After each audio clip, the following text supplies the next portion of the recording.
जेठ का महीना अपनी अंतिम सांसें गिन रहा था, लेकिन सूरज का प्रकोप कम होने का नाम नहीं ले रहा था। सुजानपुर गांव, जो कभी अपनी हरी भरी फसलों और मीठे गन्नों के लिए मशहूर था, आज एक वीरान शमशान जैसा लग रहा था। पिछले 3 सालों से इंद्रदेव ने जैसे इस गांव से मुंह मोड़ लिया था। धरती की छाती फटकर चौड़ी हो गई थी। दरारें इतनी गहरी थीं कि अगर कोई बच्चा पैर डाले तो फंस जाए। धूल भरी आंधियां दिन भर चलती थीं और शाम होते होते हर चीज पर एक मटमैली परत चढ़ा देती थी। कुओं का पानी पाताल में जा चुका था और तालाब अब सिर्फ कीचड़ के छोटे छोटे गड्ढे बनकर रह गए थे। रघुवीर, जिसे पूरा गांव रघु कहता था, अपने खेत की मेड़ पर बैठा शून्य में घूर रहा था। उसकी उम्र तो बमुश्किल 30 साल थी, लेकिन अकाल और चिंताओं ने उसके चेहरे को 50 साल के बूढ़े जैसा बना दिया था। उसकी धोती मैली थी और बनियान पसीने और धूल से सनी हुई थी। उसके सामने उसकी 3 बीघा जमीन थी, जिस पर उसने कर्ज लेकर ज्वार बोई थी, लेकिन अब वहां सिर्फ पीली मुरझाई हुई डंठलें हवा में बेजान होकर झूल रही थीं। हे धरती मैया, क्या खता हो गई हमसे। 3 साल, पूरे 3 साल हो गए। अब तो मेरी आंखों का पानी भी सूख गया है, लेकिन तेरा गला नहीं भीगा। अगर इस बार भी तूने अनाज नहीं दिया तो मैं साहूकार को क्या मुंह दिखाऊंगा। और मेरी लक्ष्मी, वो तो उम्मीद लगाए बैठी है। रघु की बड़बड़ाहट हवा के झोंकों में खो गई। तभी दूर पगडंडी से धूल का एक गुबार उठता दिखाई दिया। घोड़े की टापों की आवाज सन्नाटे को चीरने लगी। टप टप टप। रघु का दिल बैठ गया। वो जानता था ये कौन है। ये ठाकुर गजराज सिंह का कारिंदा था, या शायद खुद ठाकुर। ठाकुर गजराज सिंह गांव का जमींदार और साहूकार था, जिसका ब्याज खून चूसने वाली जोंक की तरह कभी खत्म नहीं होता था। घोड़ा रघु के पास आकर रुका। उस पर ठाकुर गजराज सिंह खुद सवार थे। क्यों बे रघु, बैठा बैठा क्या मक्खियां मार रहा है? आज पूर्ण मासी आने में सिर्फ 2 दिन बचे हैं। याद है ना जुबान? ये अकाल के साथ याददाश्त भी सूख गई। मालिक, राम राम। याद है सरकार, सब याद है। बस इंद्रदेव की कृपा का इंतजार है। देखिए ना, आसमान में बादल घिरने लगे हैं, पुरवाई हवा चल रही है। पक्का बारिश होगी। जैसे ही फसल कटेगी, आपका एक एक पाई चुका दूंगा। इंद्रदेव?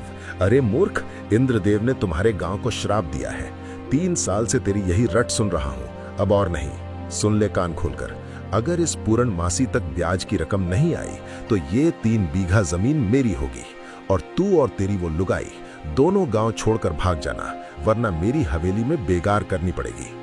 रघु के पैरों तले जमीन खिसक गई। हवेली में बेगार का मतलब था गुलामी, ऐसी गुलामी जहां मौत ही रिहाई देती है। नहीं सरकार, ऐसा मत करना।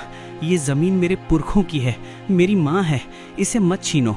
मैं आपके पैर पड़ता हूँ, थोड़ा समय और दे दो। दूर हट। समय गया तेल लेने।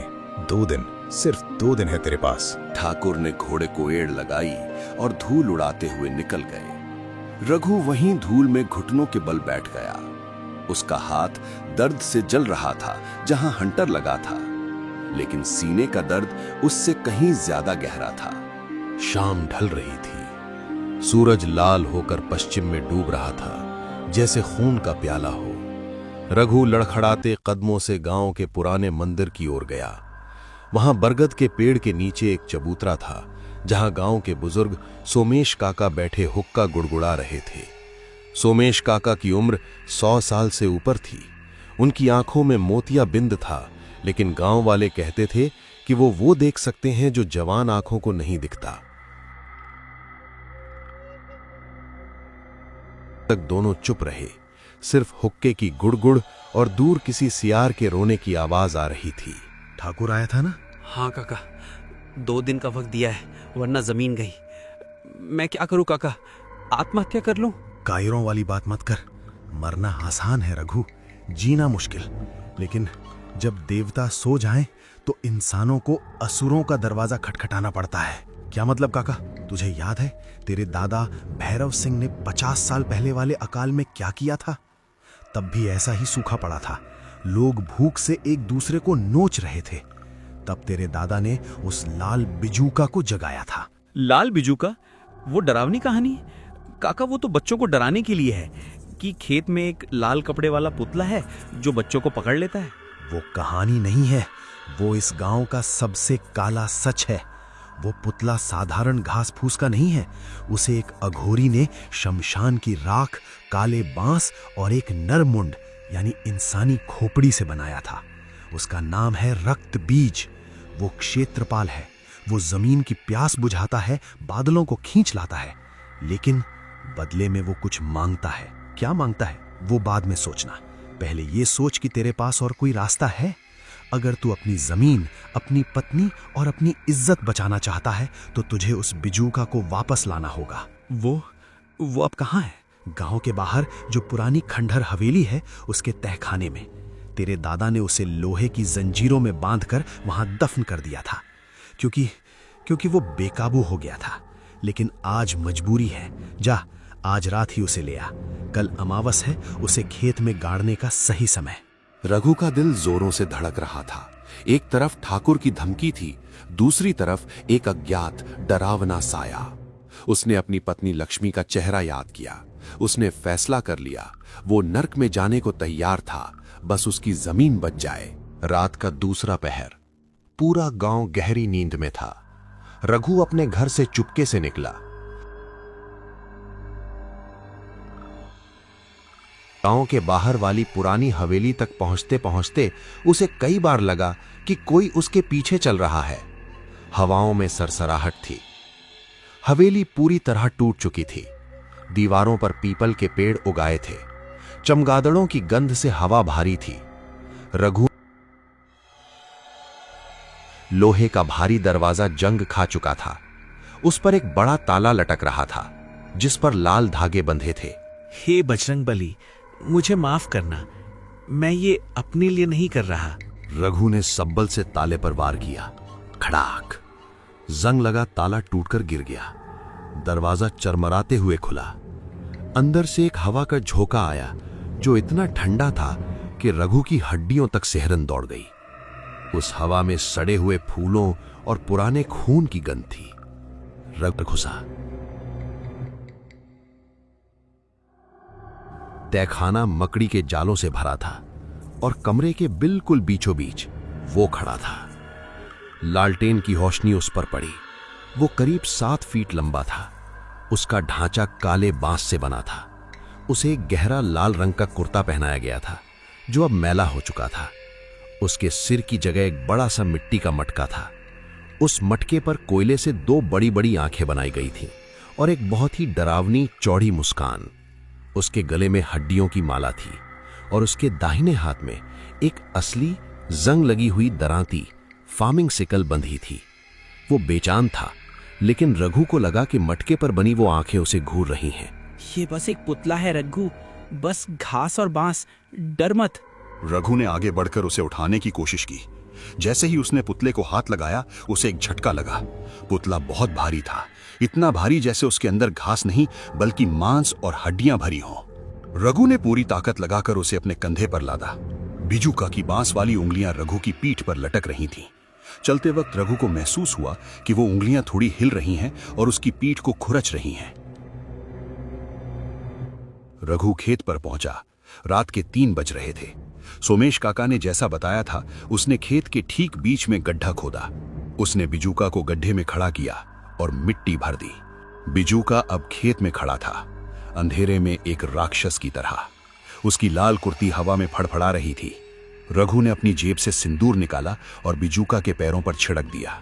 हे क्षेत्रपाल, मेरी लाज रखना, पानी दे दो बाबा, मेरी जमीन बचा लो। जैसे ही रघु ने प्रार्थना खत्म की, अचानक सन्नाटा छा गया। झींगुरों की आवाज बंद हो गई, हवा रुक गई और फिर आसमान में एक जोरदार गड़गड़ाहट हुई। बिजली कड़की और उसकी रोशनी में रघु ने देखा कि बिजूका का चेहरा जो पहले सामने था अब हल्का सा रघु की तरफ मुड़ा हुआ था। रघु डर के मारे उल्टे पैर भागा। वो पीछे मुड़कर देखने की हिम्मत नहीं कर पाया। उसकी पत्नी लक्ष्मी जागी हुई थी। कहाँ गए थे आप इतनी रात को? और ये कपड़ों पर मिट्टी और जाले कैसे लगे हैं? कुछ मत पूछ लक्ष्मी, बस सो जा, कल सब ठीक हो जाएगा। और सचमुच सुबह होते होते सब बदल गया। 3 साल बाद सुजानपुर के आसमान में काले बादल घिराए, ठंडी हवा चलने लगी और फिर टप टप टप बारिश शुरू हो गई। गांव वाले खुशी से पागल होकर घरों से बाहर निकल आए। बच्चे कीचड़ में नाचने लगे। रघु और लक्ष्मी भी अपने आंगन में भीग रहे थे। लक्ष्मी की आंखों में खुशी के आंसू थे। देखो जी, चमत्कार हो गया, भगवान ने सुन ली। भगवान ने नहीं, किसी और ने सुनी है। रघु खुश था लेकिन डरा हुआ भी। वो बारिश में भीगता हुआ अपने खेत की तरफ गया। खेत में पानी भर रहा था, सूखी फसल में जान आ रही थी। लेकिन जब वो खेत के बीच में पहुंचा तो उसकी खुशी काफूर हो गई। बिजूका वहां शान से खड़ा था, बारिश में भीगता हुआ। लेकिन बिजूका के पैरों के पास कीचड़ का रंग लाल था। वहां एक बछड़ा मरा पड़ा था। बछड़े का शरीर पिचका हुआ था, जैसे किसी ने उसका सारा खून चूस लिया हो। उसकी गर्दन पर एक गहरा कट था, बिल्कुल वैसा जैसा किसी तेज दरांती से लगता है। रघु ने घबराकर ऊपर देखा। बिजूका के मटके वाले चेहरे पर जहां कोयले से मुंह बनाया गया था, वहां अब ताजा खून लगा था। बारिश का पानी उस खून को धो रहा था, लेकिन वो खून फिर से उभर रहा था। हवा का एक झोंका आया और रघु के कानों में एक फटी हुई सूखी आवाज गूंजी, पानी दिया, अब खाना दो। रघु कीचड़ में गिर पड़ा। वो समझ गया कि उसने अपनी जमीन बचाने के लिए सिर्फ बारिश नहीं बल्कि मौत को न्योता दिया है। ये बिजूका सिर्फ फसल की रखवाली नहीं करेगा, ये शिकार करेगा। बारिश लगातार 3 दिन तक होती रही। सुजानपुर की सूखी नदियां फिर से बहने लगीं और तालाब भर गए। रघु के खेत में तो जैसे जादू हो गया था। जहां कल तक सिर्फ सूखी डंठलें थीं, वहां अब हरी भरी फसल लहलहा रही थी। ज्वार और बाजरे के पौधे इतनी तेजी से बढ़े कि एक ही हफ्ते में वे इंसान के कद के बराबर हो गए। पूरे गांव में रघु की किस्मत की चर्चा थी। लोग कह रहे थे कि रघु के खेत पर देवी अन्नपूर्णा की विशेष कृपा है। ठाकुर गजराज सिंह भी हैरान था। जब उसने देखा कि रघु की फसल सबसे शानदार है तो उसका गुस्सा और बढ़ गया। उसे अपनी हार बर्दाश्त नहीं हो रही थी। लेकिन इस समृद्धि के पीछे एक काला सच छिपा था, जिसे सिर्फ रघु जानता था, और शायद सोमेश काका। रघु ने उस मरे हुए बछड़े को चुपचाप खेत के पास वाले नाले में दफना दिया था। उसने सोचा था कि शायद ये एक बार की घटना है, शायद बिजूका को जगाने की कीमत बस एक बछड़ा थी। लेकिन वो गलत था। बिजूका की भूख शांत नहीं हुई थी, वो तो बस शुरू हुई थी। हर सुबह जब रघु खेत पर जाता तो उसे बिजूका के पैरों के पास कुछ ना कुछ मिलता। कभी मरे हुए चूहे, कभी सांप, कभी खरगोश। उन सब में एक ही समानता थी, उनके शरीर में खून की एक बूंद नहीं होती थी और गर्दन पर दरांती का गहरा घाव होता था। और हर रोज बिजूका के मटके वाले मुंह पर ताजा खून लगा होता था। अब रघु बिजूका की तरफ देखने से भी डरता था। उसे लगता था कि वो कोयले से बनी आंखें हर वक्त उसका पीछा कर रही हैं। 15 दिन बीत गए। अब अमावस की रात आने वाली थी। सोमेश काका ने चेतावनी दी थी कि अमावस की रात रक्त बीज की ताकत सबसे ज्यादा होती है। उस रात गांव के एक शराबी, जिसका नाम भीकू था, ने एक गलती कर दी। भीकू देर रात शराब पीकर दूसरे गांव से लौट रहा था। शॉर्टकट लेने के चक्कर में वो रघु के खेत के बीच से गुजरने लगा। फसलें इतनी घनी और ऊंची थीं कि रास्ता दिख नहीं रहा था। अरे ये रास्ता तो खत्म ही नहीं हो रहा, और ये खेत इतना घना क्यों है बे? तभी भीकू का पैर किसी चीज से टकराया। उसने नीचे देखा, वो एक बांस का खूंटा था। उसने नजर ऊपर उठाई, सामने लाल बिजूका खड़ा था। अंधेरे में उसका लाल कुर्ता काला लग रहा था और मटके वाला चेहरा डरावना। अरे ये तो पुतला है, किसने खड़ा किया बे तुझे यहाँ? डराता है? ले पी थोड़ी दारू। भीकू ने अपनी बोतल बिजूका के मटके पर उड़ेल ली। शराब बिजूका के मुंह पर गिरी। अचानक खेत में सन्नाटा छा गया। हवा रुक गई। बिजूका का शरीर कांपा। कड़कड़कड़ बांस के चटकने की आवाज आई। भीकू की हंसी रुक गई। उसने देखा कि बिजूका का दरांती वाला हाथ धीरे धीरे ऊपर उठ रहा है। ए भाई, ये क्या कर रहा है? बिजूका ने एक झटके में अपना हाथ घुमाया। दरांती भीकू की गर्दन पर लगी। खून का फव्वारा फूटा और बिजूका के मटके पर जा गिरा। भीकू की चीख निकलने से पहले ही उसका गला कट चुका था। वो फसल के बीच गिर पड़ा। बिजूका अपने खूंटे से नीचे नहीं उतरा। उसने अपनी लंबी बांस की बाहें बढ़ाईं और भीकू की लाश को ऊपर उठा लिया। उसने लाश को अपने मटके वाले मुंह से लगा लिया। सुड़प सुड़प खून पीने की आवाज सन्नाटे में गूंजने लगी। अगली सुबह पूरे गांव में कोहराम मच गया। भीकू की लाश रघु के खेत के किनारे मिली थी। पुलिस आई, छानबीन हुई। सबने सोचा कि किसी जंगली जानवर ने हमला किया होगा या शराबी भीकू अपनी ही बोतल पर गिर गया होगा। लेकिन रघु जानता था सच क्या है। उसने बिजूका को देखा। बिजूका बिल्कुल साफ सुथरा खड़ा था, जैसे उसने कुछ किया ही ना हो। लेकिन उसकी मुस्कान, वो कोयले की लकीर, अब थोड़ी और चौड़ी हो गई थी। रघु भाग कर सोमेश काका के पास गया। काका, अनर्थ हो गया। उसने भिक्कू को मार दिया। अब वो इंसानों को खा रहा है। मुझे बचा लो काका। मुझे ये जमीन नहीं चाहिए, मुझे ये फसल नहीं चाहिए। मैं उसे उखाड़ फेंकना चाहता हूं। चुप हो जा मूर्ख। अब उसे उखाड़ा नहीं जा सकता। उसने इंसानी खून का स्वाद चख लिया है। अब अगर तूने उसे हटाने की कोशिश की तो वो पूरे गांव को खत्म कर देगा। तो क्या करूं? हाथ पर हाथ धरकर बैठा रहूं? मेरी पत्नी लक्ष्मी, वो खेत पर खाना लेकर आती है। अगर उसने उसे कुछ कर दिया तो? उसे शांत करना होगा, उसे बांधना होगा। जा, मेरे घर के संदूक से वो पुरानी कीलों वाली थैली ले आ। वो लोहे की कीलें मंत्रों से अभिमंत्रित हैं। अगर तू बिजूका के चारों तरफ उन कीलों को गाड़ दे तो वो अपने दायरे से बाहर नहीं निकल पाएगा। जल्दी जा, आज रात ही करना होगा। वो जंग लगी कीलों की थाली ले आया। उसी रात रघु हिम्मत करके खेत पर गया। अमावस की रात थी। अंधेरा इतना घना था कि हाथ को हाथ नहीं सूझ रहा था। रघु के पास सिर्फ एक लालटेन थी। वो बिजूका से 10 कदम दूर रुक गया। बिजूका शांत खड़ा था। रघु ने मंत्र पढ़ते हुए पहली कील जमीन में गाड़ी। ठक। बिजूका हिला नहीं। रघु ने दूसरी कील गाड़ी। ठक। बिजूका का सिर थोड़ा सा हिला। रघु पसीने से नहा गया था। वो जल्दी जल्दी कीलें गाड़ने लगा। उसे बिजूका के चारों तरफ एक घेरा, सर्कल बनाना था। जब वो आखिरी कील गाड़ने वाला था तभी एक जोरदार हवा का झोंका आया। लालटेन बुझ गई। अंधेरे में रघु को अपने ठीक पीछे किसी के सांस लेने की आवाज आई। एक सड़ी हुई ठंडी सांस। ही। रघु ने माचिस जलाई। रोशनी में उसने देखा कि बिजूका अपने खूंटे पर नहीं था। वो रघु के ठीक पीछे खड़ा था। गेड़ा, मुझे नहीं रोक सकता रघु, क्योंकि मैंने तुम्हें चुना है। रघु चीखते हुए वहां से भागा। वो कीलें, हथौड़ा सब छोड़कर भागा। वो घर पहुंचकर बेहोश हो गया। अगली सुबह खबर आई, सोमेश काका अपने घर में मरे हुए पाए गए। उनका गला रेता हुआ था और उनके घर की दीवारों पर खून से लिखा था, कर्ज बाकी है। सोमेश काका की मौत के बाद रघु अकेला पड़ गया था। उसे समझ आ गया था कि बिजूका अब रुकने वाला नहीं है। वो अब सिर्फ खेत तक सीमित नहीं था, वो गांव में घूम रहा था। रघु ने तय किया कि वो लक्ष्मी को लेकर गांव छोड़ देगा। जमीन जाए भाड़ में, जान बचाना जरूरी है। शाम का समय था। रघु घर पर सामान बांध रहा था। लक्ष्मी रसोई में थी। अचानक बाहर मौसम खराब हो गया। धूल भरी आंधी चलने लगी। लक्ष्मी, जल्दी करो, हमें अभी निकलना है। लक्ष्मी की कोई आवाज नहीं आई। रघु रसोई में गया। वहां कोई नहीं था। पिछला दरवाजा खुला था और हवा में फड़फड़ा रहा था। फर्श पर कीचड़ के निशान थे। वहीं अजीबोगरीब निशान, बांस के डंडों के गोल छेद। निशान घर के अंदर आए थे और लक्ष्मी को लेकर बाहर खेत की तरफ गए थे। नहीं, लक्ष्मी। रघु ने दीवार पर टंगी अपनी पुरानी कुल्हाड़ी उठाई।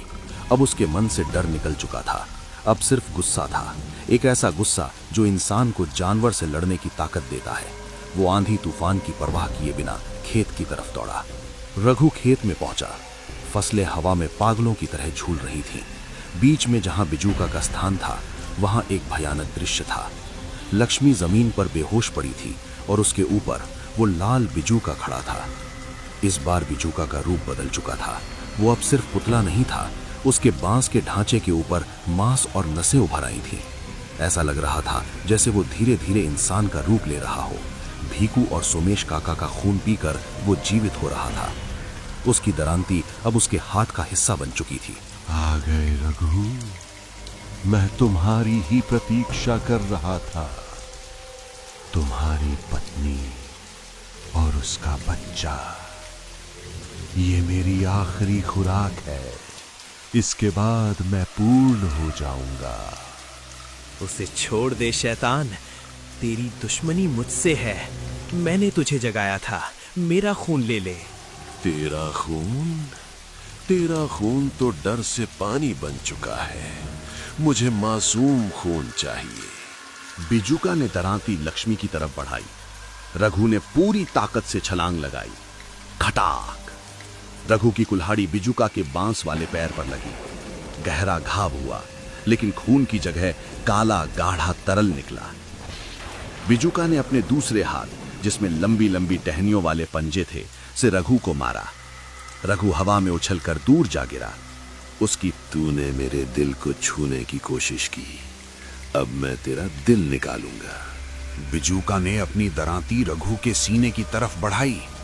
दरांती की नोक रघु की बनियान को फाड़ती हुई उसकी छाती को छू गई। खून की एक बूंद टपकी। रघु का दम घुट रहा था।